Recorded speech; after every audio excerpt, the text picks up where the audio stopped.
দক্ষিণী সিনেমার খ্যাতিমান কৌতুক অভিনেতা ফিশ ভেঙ্কট কিডনি রোগে আক্রান্ত হয়ে মারা গেছেন। 18 জুলাই তিনি হায়দ্রাবাদের একটি হাসপাতালে শেষ নিঃশ্বাস ত্যাগ করেন।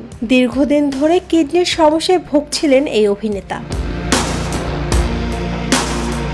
জানা গেছে, দীর্ঘদিন অসুস্থ থাকা অবস্থায় যথাযথ চিকিৎসা পায়নি একসময়ের ব্যস্ত এই অভিনেতা।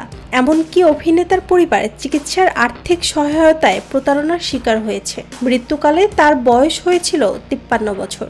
ফিশ ভেঙ্কটের মৃত্যুতে দক্ষিণী সিনেমার অঙ্গনে শোকের ছায়া নেমে এসেছে। ফিশ ভেঙ্কট নামে জনপ্রিয় হলেও তার আসল নাম ছিল ভেঙ্কটরাজ। কিছুদিন আগেই তার কিডনির সমস্যা বেশি বেড়ে যাওয়ায় তাকে হায়দ্রাবাদের হাসপাতালে ভর্তি করা হয়। একটি কিডনি বিকল হয়ে গিয়েছিল তার। হাসপাতালে তাকে আইসিইউ বিভাগে রাখা হয়েছিল এবং কিছুদিনের মধ্যেই কিডনি ট্রান্সপ্লান্ট করার কথা ছিল তার।